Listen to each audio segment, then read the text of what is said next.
Vloggerdome, the TV show. Episode 7. FairEconomics. Featuring Glynos.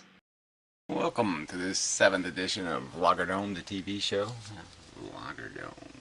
Yeah. Anyway, we did have a guest scheduled. More than one, actually. But they bailed out, so it's just me. And it's probably a good idea anyway, because this whole economics thing, which is going to be the subject, economics, a system of principles regulating the game of production and consumption. Yeah, that about says it.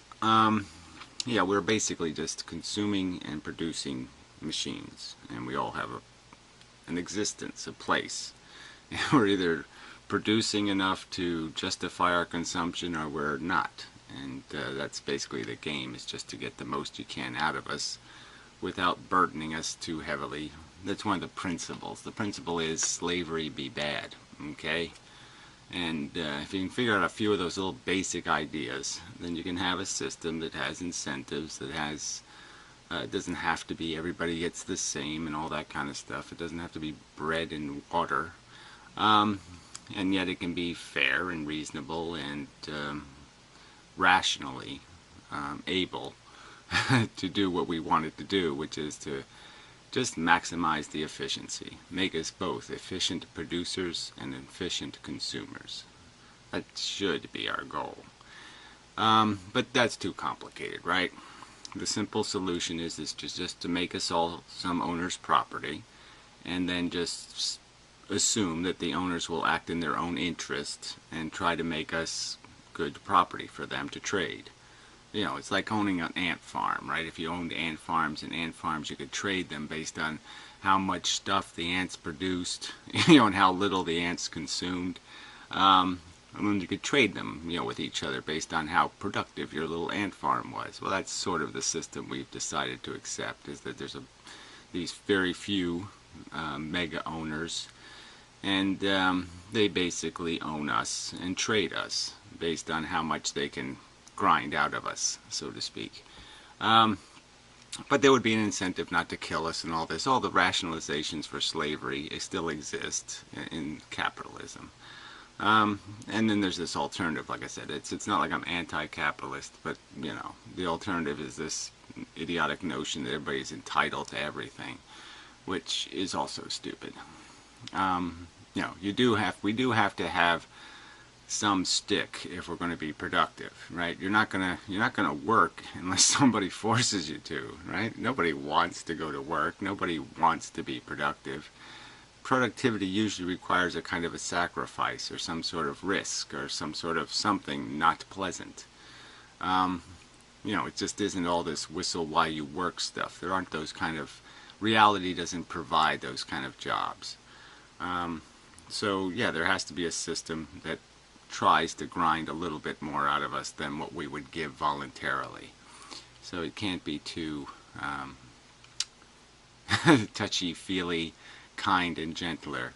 No, there's got to be a whip, and there's got to be carrots. And really, so this will just be a discussion of the current system and why it fails. And there's just two really big reasons. Like capitalism could work, actually.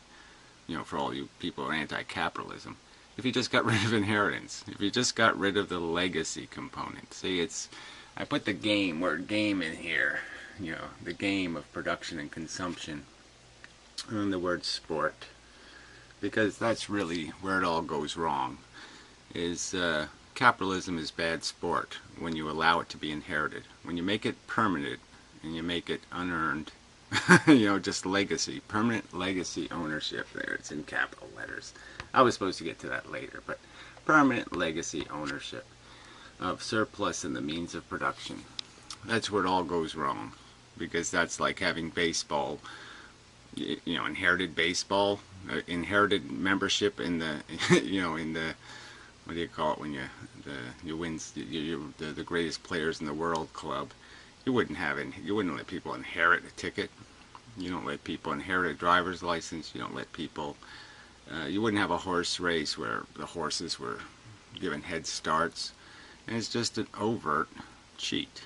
And you can't touch that argument. So if you're you're listening to this and you're some capitalist saying, "Oh yeah, yeah, yeah," there's no other argument. It's cheating.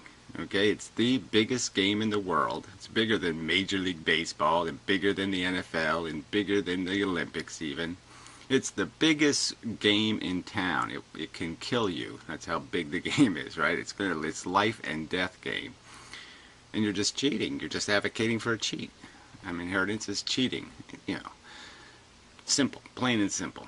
Especially, we're talking big inheritance, right? You could get away with having $1 million limit or something, and say if your little retarded spawn can't get by on $1 million head start, then it's probably too broken, right? That's the Darwin rule. Yeah, it's probably a Darwin failure if it can't get away. If it can't get through life on $1 million head start, then probably it should be eradicated. It should be ground up by the machine. But really, that's the biggest corruption of capitalism, is they take the earning out of it. Earning has nothing to do with it. And most of the ownership claims in the world today are possessed by people who never did a day's work to earn it, never did anything to earn it. Okay, they're just collecting the paycheck. And I think that's just so stupid.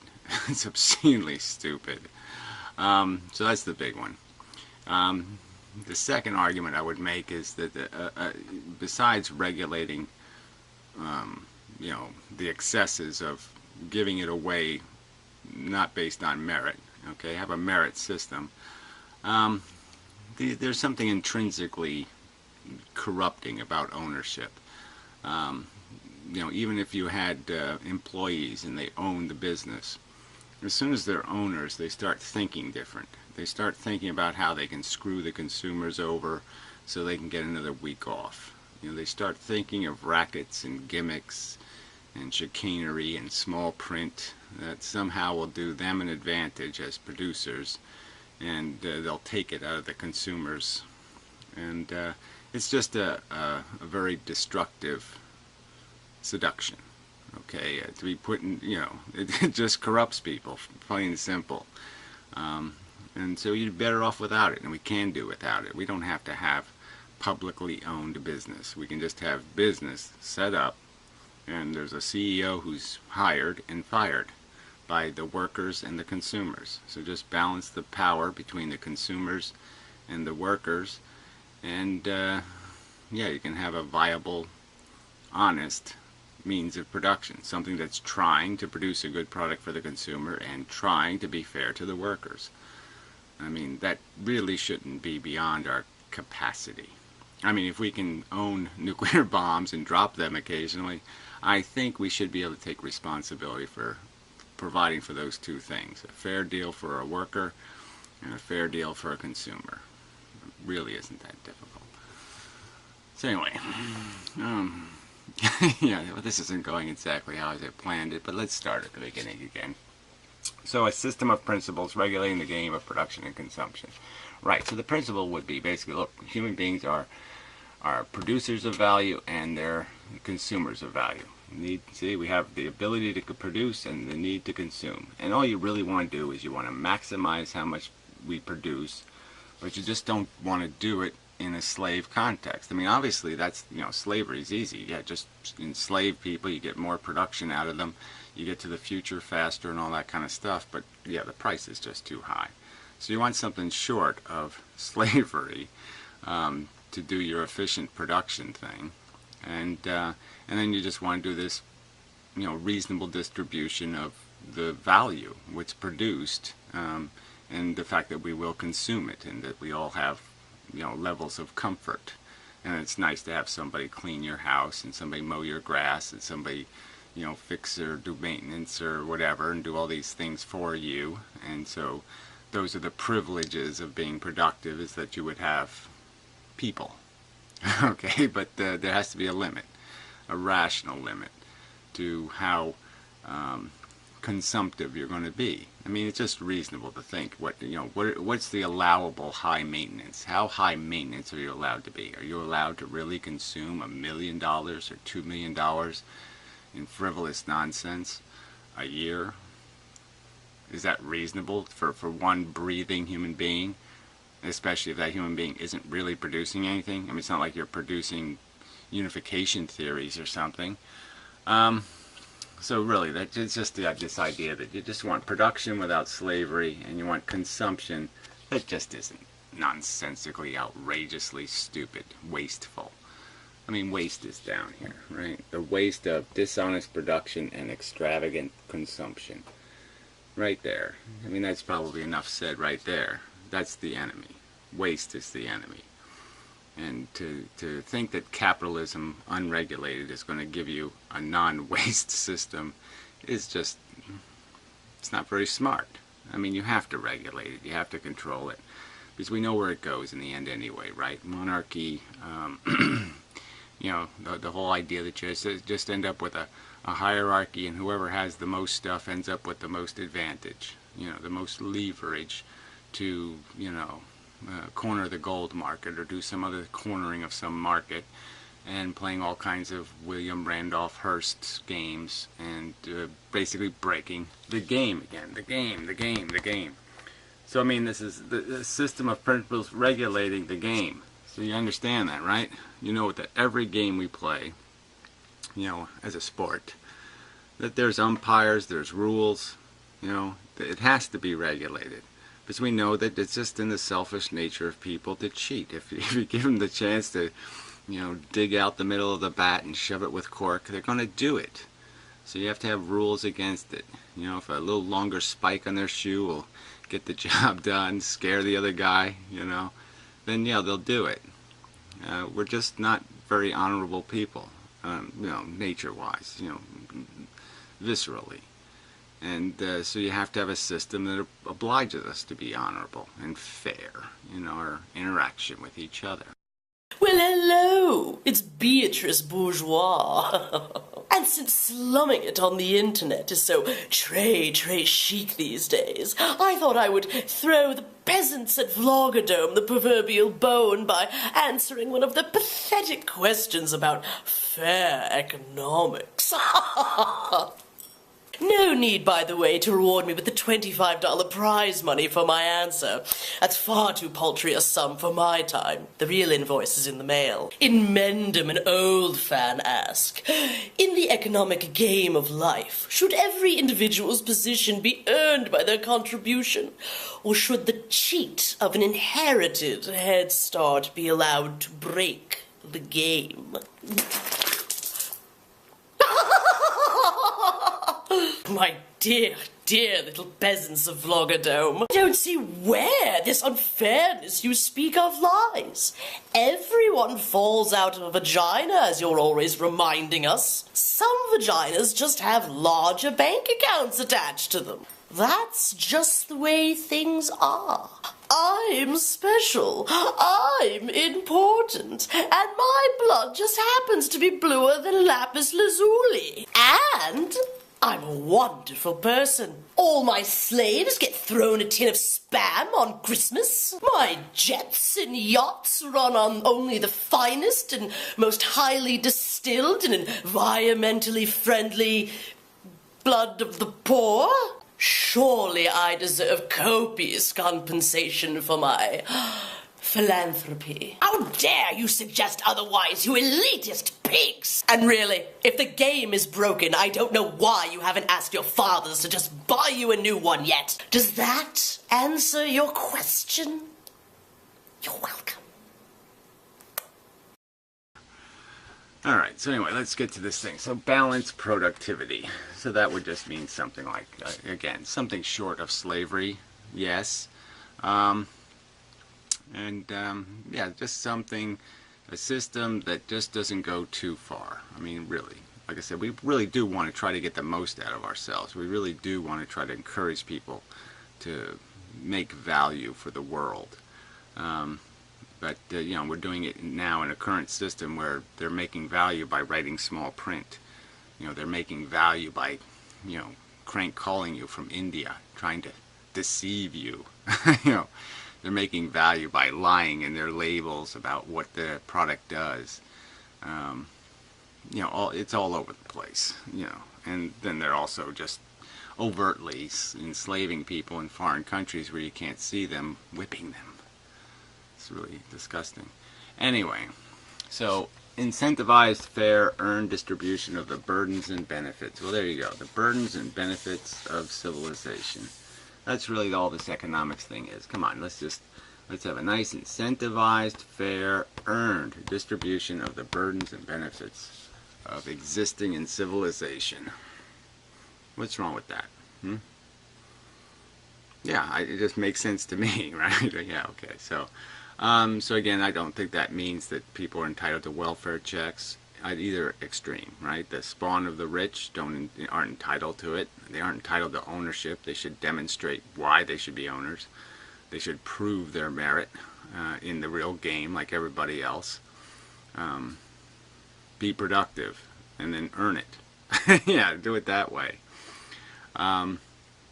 And likewise, people who think they're entitled to a life just because they're here on Earth, yeah, maybe you're entitled to some consideration that you're a feeling organism and that you have some needs, but yes, you're not entitled to a maid. Anyway, ownership of surplus of the means of production.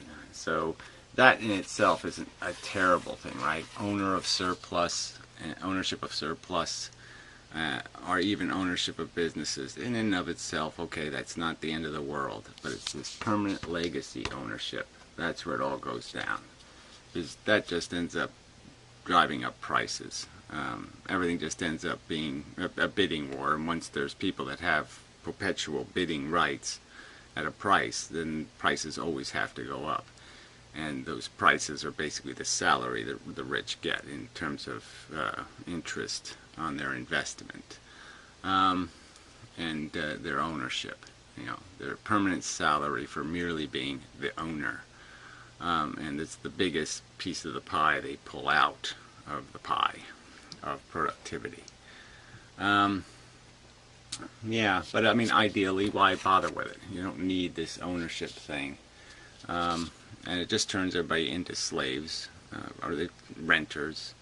It's kind of a nasty thing to turn your neighbor into a slave or a renter. Isn't that kind of a nasty thing to do to your neighbor? So I mean, we should be able to be more civilized than that. All right, so deserved versus inheritance. There really just isn't an argument, right? There's just no counter argument. It's about deserve. Deserve should have something to do with it. To counter Clint Eastwood. Okay, that's what the economy should be. Deserve should have something to do with it, like the Olympics, and like baseball, and like football, and like every other contest we admire. Every other single one. Even war, we want the right side, the one that deserved to win. We don't want somebody to cheat in the war. So yeah, and versus a cheat system, and there's just no defense. It's just cheating. It's just hero worship, glorification. Obviously, the common man has bought into this notion that this is somehow what they want to be as an owner, and that they somehow want to raise their children to be owners, to be slave owners, that this is something to admire. They don't want their kids to cure cancer or to be productive or to do the human race some good. No, they want their kids to be loafers who sit on their butt and collect a paycheck for not doing a damn thing, and then talk about how other people ought to pull up their bootstraps, while they snort some cocaine. Complain about the drug culture. It's if it wasn't so ironically idiotic, you just say, how could anybody fall for this? This is as dumb as some story about, some naturalist guy, going through the desert talking about God.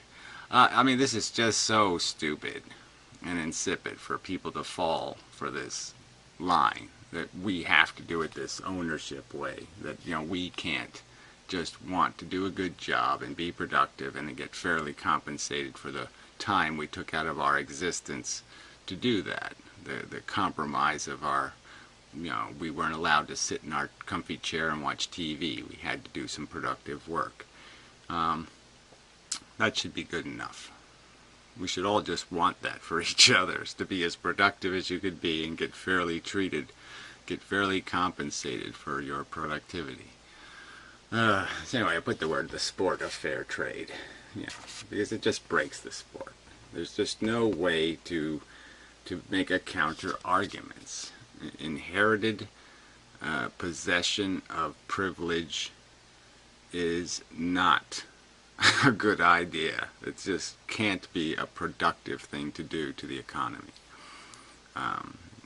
It breaks fairness, and it's not likely to get any good work out of any of those people. I mean, just think how many Harvard graduates and Yale graduates never do anything with their knowledge they've acquired. Because why would they? They have a convertible already, they have a nice house already, they have a nice life set up for them.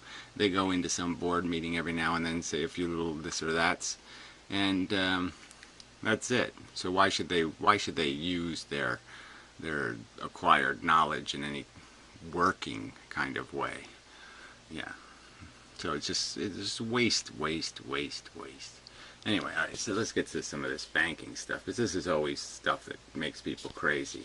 They go on about the Fed and the bankers and the conspiracies and all this other crap, and it's just all crap. So basically in this trading, this barter we're doing, our value trading with somebody else, value for value. You're trading your production for their consumption, essentially, and vice versa. Alright, well, so in this system you have this idea of money to replace actual value, because you don't want to have to carry around value. You can't really carry around, 5 years work or something like that. I can do 5 years work. I can do this, I can do that. Especially the future stuff. You just can't carry it around. So the idea of money just makes it easy little coupon. You have this thing that says this is worth value. A certain amount of stuff this will buy. And it doesn't have to be standardized on gold or anything else. It just has to be standardized in the sense there's a certain amount of it contingent to the real stuff in the world. Like there's a certain amount of stuff in the world, and there should only be enough money representing that stuff. Any more money than the amount of stuff is basically not money anymore. Paper on the stuff. It's like mortgage stuff. So the idea would be is that if you started a bank, let's say, what people would do is there'd be no money in the economy, and what they would do is they'd bring in a piece of paper saying this is my house or this is my car, and they'd get money for that piece of paper, for ownership, and the money would just represent something real. And there can be as much money as you want in the economy as long as it's tied to something real, a real asset.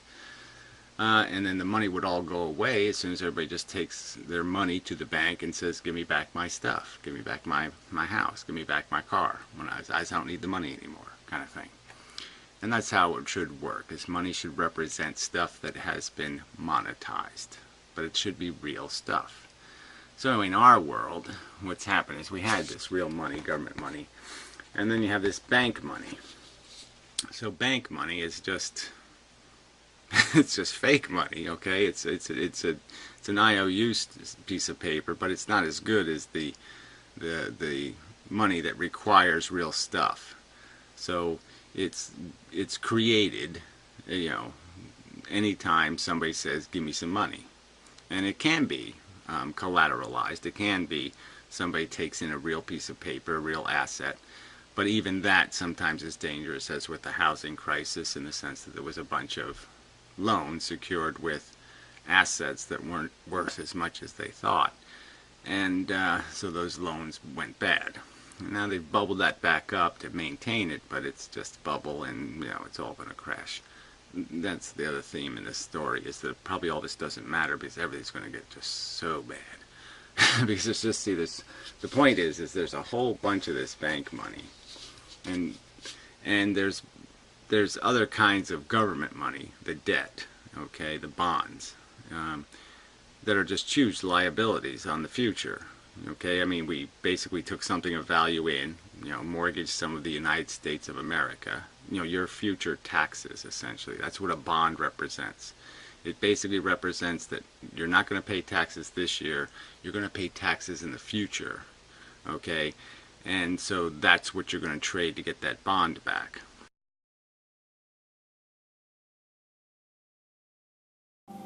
Glynos, are you familiar with Eric Berne's model of structural and transactional analysis? Yeah, I'm even subscribed to Theremin trees. Good. Well, it seems like you're stuck in your rebellious child ego state. I don't believe that to be true. There you go again, Glynos, disagreeing and refusing to accept the truth, like a rebellious child. But it's you who's making Stop blaming others, Glynos. Oh, no. Now, I want you to stop looking at life through your eyes and start thinking about it objectively. Great. Good.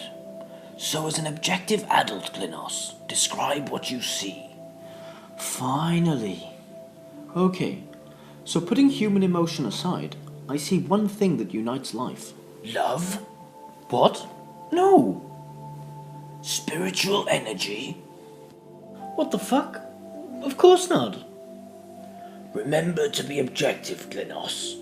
I don't want your rebellious child ego state to corrupt your clear, rational, adult ego state.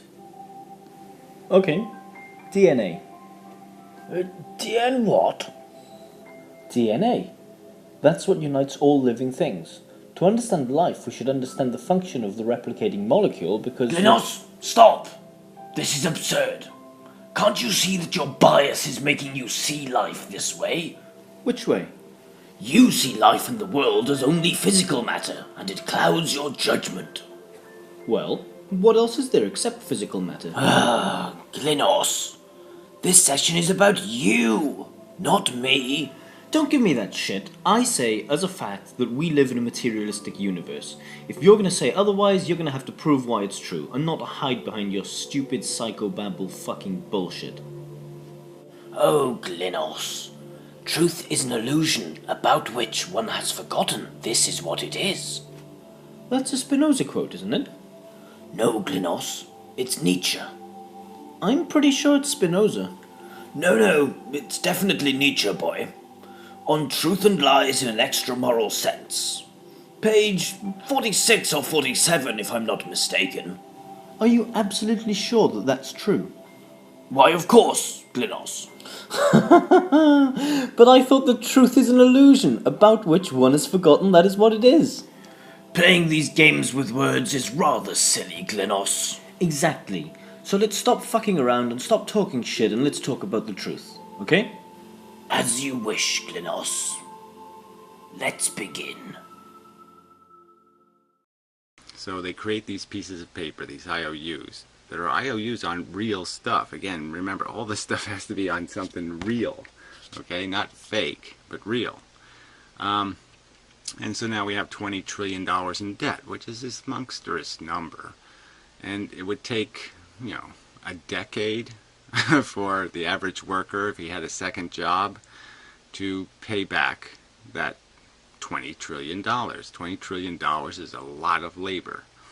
Years and years and years and years of labor by the workforce that they would have to do for nothing.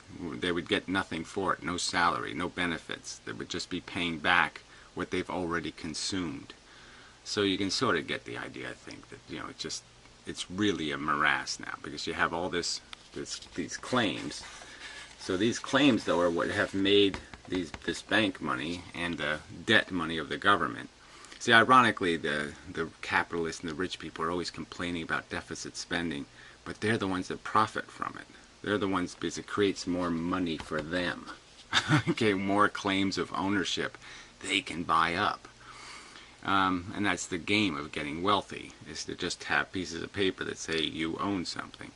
So that's like the stock market. Now, but the stock market doesn't have any real value. See, I mean, everything is really, the real assets of the thing people own in the stock market is 40 to 1, 50 to 1. So it's, $2 out of 100, 2 cents out of a dollar bill worth of real value, if it ever had to be converted into something real. So the piece of paper has a 98% of the paper has no stuff tied to it, no real stuff. But it does say value on it. It does say I'm rich if I own it. And I can, as long as everybody respects it, as long as everybody says, yeah, that stock is worth something, I can claim to be very wealthy. And I can use that wealth to buy companies, to buy production, to buy all kinds of things. But in the end, what it does is it just drives up prices. Because as the rich keep acquiring all these pieces of paper, the $20 trillion in debt, and all the other loans out there, all the mortgages, all the rest of that paper, as they keep pulling in all this paper, it gives them a tremendous amount of money to loan out to people, for people to borrow, to bid up prices. So that's how houses and everything else goes way up in value, is because the rich are willing to let people have the money almost for nothing, just because it's not doing anything sitting in their backyard. So they have to do something with it. So they loan it out to people who probably can't pay it back, but it doesn't matter to them because they'll just sell it as a stock to some sucker. But anyway, to people, so it just creates bidding energy, because the rich could just buy the properties outright, but they don't want the liability of owning the property unless they can get a rent off of it, or they can resell it, or do something else with it. So it's just easier just to loan money than it is to be an actual landlord. But the point is that the fact that they would buy it if the price falls to a certain level, they will buy them as just hard assets, because then the maintenance will be less expensive than the value of the thing, presumably in the future. You know, once the price drops all the way, then they can make money on the deal, kind of a thing. But anyway, just the idea that you have to understand is all this borrowed money, this is bank money, is like IOU money. Okay, there's no real stuff on it. There's just a bunch of debt that can't realistically be paid back. But owning those pieces of debt, as long as nobody says they're garbage, makes you rich. And so the real point will be is, when will that garbage money be revealed to be garbage money? And then everybody gets back to real money. They all run to something real. And once that'll be the run on the bank, is when they start running to some sort of real asset. And you know, because everybody will realize that you know, once the bankruptcy run starts, you know, once one guy goes bankrupt, then he forces the people who owe him money to pay him back, you know, and then they go bankrupt, and then they have to force people to pay them who can't pay them, and so they go bankrupt, and it just spirals out of control. And that's what they've contrived gimmicks to avoid. And so they have a gimmick where they had a bunch of junk bonds, and so what they did, they created a gimmick, you know, to keep the bonds from going bankrupt. So the government basically said, okay, we'll just guarantee all this junk. So you can own the junk, you can know it's junk, and it doesn't matter because we'll guarantee the price of it. So we'll always buy it back for what you paid for it. And if it happens to go up, because it just happens to be a pile of junk that actually has some diamond in it, you get to keep the profit. Okay, so if there's any profit to be made, you can get the profit. We'll just protect you from the loss, just for holding it, just for keeping it from going bankrupt. Because if it goes bankrupt, then all this other stuff has to go bankrupt. And so the government is basically FDIC insured $7 trillion worth of junk. And you know, it has, if the junk ever really has to be bought back by the government, it doesn't have the money to buy it back. And it can't, you know, it's if it prints $7 trillion, the whole economy will crash. But anyway, this is always something people talk about, is printing money. And the federal government hasn't actually printed money yet. There's still only $1.29 trillion in the entire world economy, and that's all the money the Fed has printed. But the trick is that they've put a whole bunch of almost printed money in what are called reserve accounts at the Fed. And that money will be printed money if somebody ever withdraws it. If the banks ever take that money out, well, then it's printed money. That means printed versus taxed money. So the government can do things by just printing money, or it can do things by taxing to collect money to pay for the things. Or it can issue a bond, which is it's not dishonest. It's just that it's overtly a concession that you're not doing good business if you have to keep borrowing money, you know, if you keep putting it on the credit card. Borrowing money is putting it on a credit card. I mean, I'll consume today and pay tomorrow. And again, this is in the context where all these people who will argue for how we need to have all this legacy stuff is because of how much people love their children and love this, and obviously people don't really do any of that stuff if they're willing to saddle their children with the burdens of paying for their consumption. I mean, we've consumed $20 trillion of stuff we didn't pay for, and basically said to the future, you pay for it. I mean, you can't get more cynical as a parent than to do that, right? So yeah, it's just really, really bad. And the arguments are just inane and insipid, but it's this propaganda thing. Somehow the rich have fooled the common working man into believing that it's in their interest to try to be rich. That being rich is the only thing that matters, and having the freedom to be rich is the only thing that matters.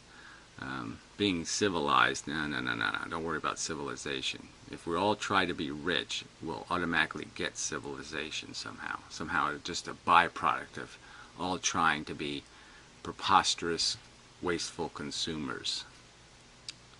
Kings. If we all try to be a king, yeah, somehow that is all going to work out.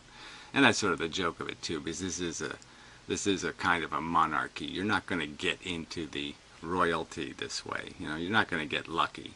I mean, you might. People do get lucky. They're born, beautiful or something, and then they can put themselves on the market and and get themselves a ticket into the monarchy. But most of the time, most of us aren't likely to get married by a king. So yeah, we're going to have to earn it, and earning your way in is, that's like being a professional basketball player, just as silly a prospect. Because the game is stacked against you. You'll be sooner obliged, even if you're very inventive and you come up with some brilliant idea, you're going to be forced to sell it. You're going to be forced to sell your rights to it to get it ever into reality. And that's the real liability of having no power. It just, you can go through all the different kinds of misadventures that take place because of this unregulated capitalism. But you can just think of it in simple ways. Like, say, if you put up a little shop in a town selling, I don't know, knives. Yeah. And there was a lot of demand for knives. And then some rich guy, his wife has an obsession with knives, and she decides to open up a little, feminine knife shop, whatever, blah, blah, blah. And, she's got unlimited money, basically. She can lose money. She can not make money for 10 years. See, her old famous line is that, he could lose $1 million for 100 years. And it still wouldn't make him a poor man.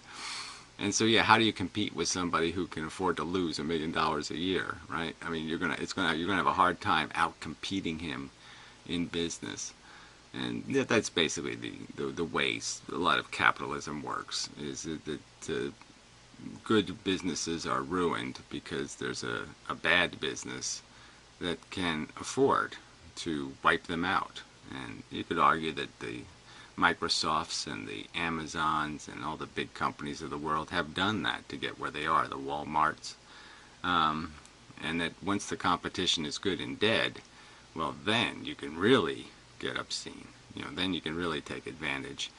And, that's just a failure of capitalism, unregulated. That will be its failure. The rich will always be able to game the system. Because they have a cushion against failures. Again, you can think of different metaphors, but when people say that this legacy thing is harmless, no, because it's a lot like having a net, right? I mean, it's a big difference for you being at the circus, right? Say you're a tightrope walker, and you're going to be judged based on how great a trick you do, right? Well, that guy has a net. right? The guy you're competing against has a net under him. You get no net. You get spikes on the floor, flaming spikes of death and doom. Now, you're going to know that, well, I can't do my best trick because, there's a 20% chance I'll fail doing my best trick, and, catastrophically fail, where I actually fall off the tightrope. Not only just look bad, but actually fall and die. So there's no way I can touch that trick, where the other guy can. He'll always have advantages where he doesn't have to be looking at the flaming spikes on the floor. And that's just the one aspect of the advantages. Like I said, the cushion of having the trainers and having people on the ground telling you, I'll be back. I'm back. Yeah, lights on. Okay. So what was I? Tightrope, I think, or something, right? Yeah, so anyway, they have all kinds of help, in terms of they can hire it done. Which, yeah, you're not going to beat the group of people, the mob, that's going to be performing against you. So anyway, that's the nature of the game. Permitting the inheritance of ownership wealth is catastrophically bad social policy. It is plainly unearned distribution of the value produced by work. Inheritance creates permanent resource inflation, as the resources converted into surplus will have to be rented at interest back into public utility. Inheritance keeps resources off the public market, which in turn inflates prices. Inheritance provides no socially useful incentives to do productive work and creates opportunity for squander. Inheritance makes ownership nearly perpetual and in turn makes ownership more profitable than productive work. Inheritance is a cheat in the game of life. Ownership should be earned. Privilege should be earned. Advantage should be earned. And birthright is not earning. Productive workers pay everyone's bills. They pay for every privilege, and they create the value behind every dollar the wealthy squander. Nepotism might be reasonable human psychology, but it is bad social policy. In no other aspect of the game of life do we embrace birthright as a definer of right. The economy is the greatest game we play, yet it is the only game where we permit grotesque unfairness. Adam Smith's invisible hand is nothing but a thief if it is filling something other than a working person's pocket.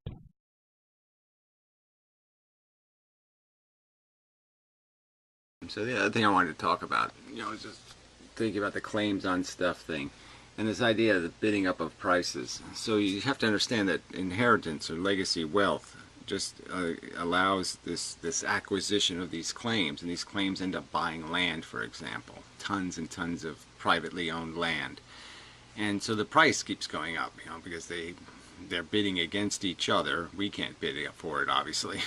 It's like the price of the means of production. The cost of businesses goes up and up and up because of this acquired claims of ownership, these IOU slips. They just keep bidding up the price of everything. So none of this stuff can ever be bought by the workers or by somebody who does regular work and has some initiative and collects a little bit of money. They can never come close to collecting enough money to be an owner. But just think about it in terms of land utility and how you could get so much more use out of land if people who want to use the land could actually afford to buy the land. But the only way they can do that now is they have to be a sharecropper, or they have to pay rent. And it's just too expensive to do business if you got to pay rents. And so it just bids up the prices on everything by having legacy wealth, because the money doesn't go back into the system. The asset doesn't go back on the market. It never goes back on the market at a reasonable price. And so the market's always limited. So it's a resource cornering of the resource market. So the rich acquire ownership, they corner the market in terms of owning, and it just drives the price up and just makes the poor even poorer because they have even less opportunity to buy their way out of their poverty. They can't buy the land to do it with or the resources to do it with. because all those resources are now much more expensive than they would be if those rich people didn't have that debt money to outbid you with. And that's what it comes down to. It's all a bunch of debt money that's outbidding you. Say you're going to go buy a house. You got to compete with people who are borrowing a ton of money to buy that house. And so it just drives up the prices of everything. Yeah, it's just totally destructive to this good gameplay that we're seeking. You know, a nice, honest, fair game. Do good work, get paid for it, and, you know, do reasonable consumption. So again, waste is the bottom line. You're trying to avoid this waste, and you're not going to do that with this purely capitalistic system. It's going to have some rules, and it's going to have some umpires if you're going to play any kind of good game. And the game is just so dominated by that big money now. You know, 0.01% of the owners of the world own as much as the bottom 90% of the people.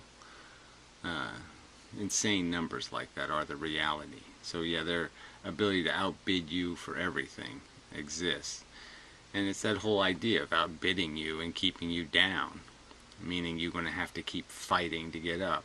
And so then that's what people will say is the magic of capitalism, that it forces all this productivity out of people. But it forces it through, you know, just desperate poverty as the whip. Like you will be desperately poor if you don't do it. And that's all. It's just taking advantage of desperation, exploiting desperation. That's a good game. Let's put that on TV. Exploiting desperation, and just have people extort other people into doing preposterously horrible things, you know, for enough food to feed their kids for a day. Yeah, I mean, you know, you could get poor people in Africa or something. You go there with some money, and you could just bribe them to do preposterously silly things. You know, actually lick their neighbor's ass or something, you know, for some money. You could actually do it. Would that be an expression of your civilization, an expression of your usefulness as a human being, your decency, your anything, or just an expression of the fact that this is a bug planet? You know, it's a bug planet. Bugs. You're all just bugs. To say you can't do better, we can't do better than that. To have no hope of us doing better than that, to not invest in us doing better than that, to just keep voting to not do better than that. Yeah, sorry. That is failure. You know, if that's what you're doing with your life, then you're failing, in my opinion. Not that you care about my opinion. I'm just saying that's where the logic points. Okay, it's a logical conclusion. If you can't understand, you know, how economics is not like baseball and football. Now it doesn't play by any rational rules, and that it should. If you can't understand that, okay, yeah, you're just really dumb. So yeah, I don't know where, you know. So again, so understand it's not the Fed's fault. It's not the banker's fault. It's not any individual piece of this machinery, because this machinery just exists to keep the rich rich. And so all of those little murders are just mechanisms being used to cover up the big murder, which is this inherited ownership. That's the big murder. That's the big crime against a rational system. Is once you make it entitlement, once you create those entitlements that don't require any thing to get in that group.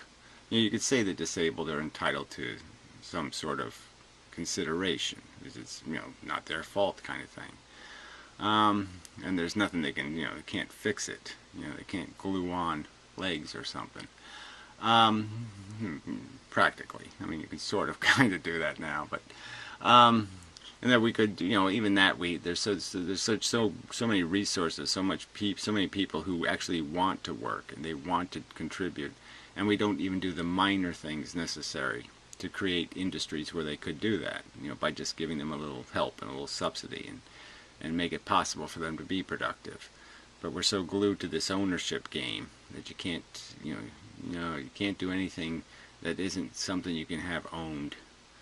You know, the fact that we have for-profit prisons now, it's just another, you're just saying how, you know, is that really the definition of civilization? For-profit prisons? You really want that as part of the definition of your civilization? You know, these things are, you know, when you look, you just think about it for a minute, and you just say, how did we get there? How did we fall for this? You know, and again, I guess it all comes down to this nature of the selfish, nepotistic beast. You all think your kids are better than everybody else's kids or something like that. Apparently you think that way. You think yours are more entitled to a good deal. And somehow you want to be kings. You really do want to own other people. You really do want to grind them into serving you and you know, you want to whip other human beings into shape. You want to dump burdens on them for fun, you know, for your profit, so you can drive around a Lamborghini and think you're really cool. You really want that. That's what you aspire to be. I really am just on the wrong planet. Yeah, I don't know. Who am I talking to? You're just saying, how can people be this crass and ignorant? I mean, it's just, you're ignorant. You're ignorant. You really are. To think that's winning the game. Winning the game is owning. No, winning is giving more than you got. Giving more than you took. That's being a winner. And because you didn't need to take more. That's the other part of it. You know, controlling your own, getting out of the trap of your own addictions and fallacies and delusions. That's winning. So winning is being an honest producer and a reasonable consumer. That's winning the game of life. And that's the kind of thing we should incentivize in people. Is encourage them to do their best, because doing their best is a good thing. Yeah, and encourage them not to squander and waste.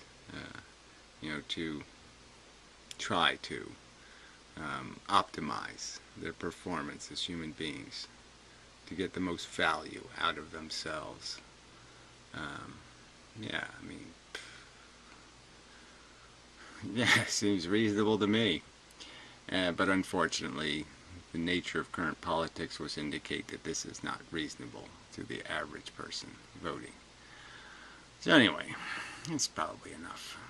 Yeah, so what other stuff is added to just make the point? I think the point's made, though.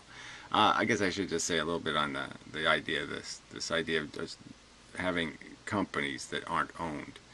That the real, you know, the magic of it is that the owners don't really play a role. You just need somebody who can hire people competent to do the job, and that person has to be accountable to the consumers and the workers. And again, so if you just balance our power, just don't, like I said, workers, you don't want to make them owners, because as soon as they're owners, like I said, they're going to have they're going to be for cross purposes, and their incentives aren't going to be to, again, just be a good employee. Their incentive is going to be, how can I profit from my power? But it's really running a business is not brain surgery. It really isn't, and it can just do it. The business can function without having anybody own it. Nobody owning its production. Its production merely being for the purpose of producing and paying people to produce, equitably giving the workers the profit of the enterprise. Yeah. Yeah. I mean, there's two people. You're two people in life. You're what you produce and you're what you consume, and both of those people have an interest, but they both can't vote at the same time. That's where it gets destructive. We have to regulate each other's sense of entitlement, and have other people regulate ours. Because if we get to decide what we're worth, that's when we become very dangerous. That's where you end up with. huge liabilities to human productivity. All right, yeah, I think I've done the job in under an hour. So until next time, Vloggerdome out and such. Fuck you, you suck. Cheating ain't a good thing. It's cheating. Fucking cheating. Why is your kid better? Why? You're going to make a rational argument why he deserves to cheat? Fuck you. How do you reduce suffering by cheating? What I'm making is a clear and decisive argument. The cunt fucking rich are not doing anything good on this fucking planet. We're talking about handing your kid billions of dollars. The subject of inheritance isn't giving your kid an extra stick of bubblegum. It's like giving him a gun, you dumbass. If all the gladiators have a sword and a shield, then it's a fair fight. If you give your fucking gladiator a motherfucking machine gun, then it's not a fair fight, is it? You can't play Monopoly if every time you say to the suckers, I automatically get Park Place, I get all those green things, I get two of the red things too, and then we're gonna play the game. Who the fuck but an asshole would play? The world would be better without cheating. Cheating ain't a good thing. That's the argument. I would decline playing Monopoly with the cheat of being given Park Place and Boardwalk. I would find it disgustingly humiliating to play a game against other people with a huge advantage like that. Boxing with a midget, or you can use a million examples. It's disgusting. And you scurvy shits like it. I'm arguing that we can understand fairness, shithead, and that we can apply the rules of fairness. You want to go back to a might makes right world. You want to just go based on who's willing to kill the quickest and who's biggest? We can go back to that world, bitch. Yeah, that'd be okay with me. I don't mind stepping into Thunderdome with you, you fucking cunt. Yeah, no problem. If you're still a fucking believer in cheating, you haven't learned motherfucking cunt shit.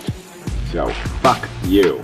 Yeah, they should cheat. You should cheat for your children. Why? Because of a piece of genetic code. That's the ethics you're teaching. And there's a pure efficiency to not fucking cheating.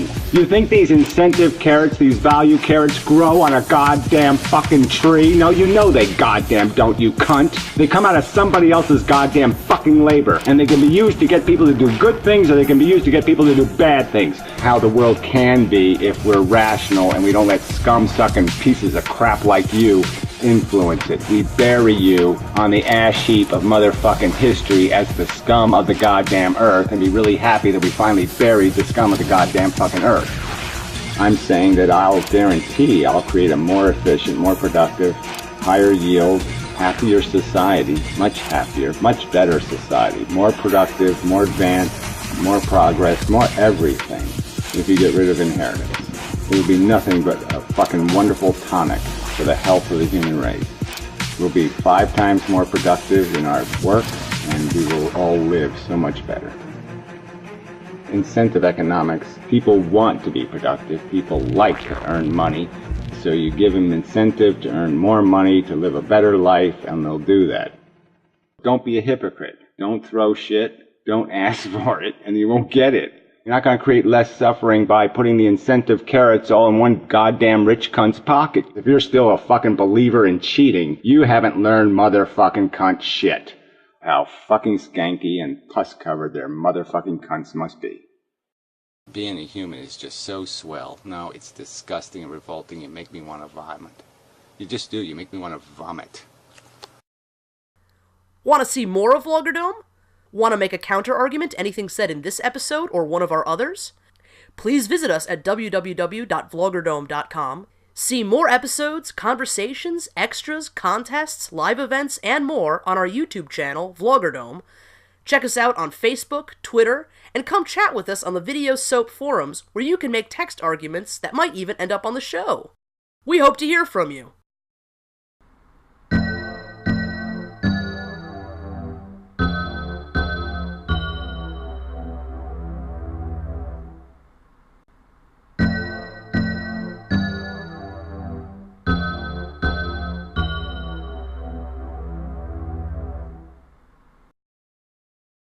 Thanks very much for watching! Be sure to join Vloggerdome next month as we explore the topic of virtual reality.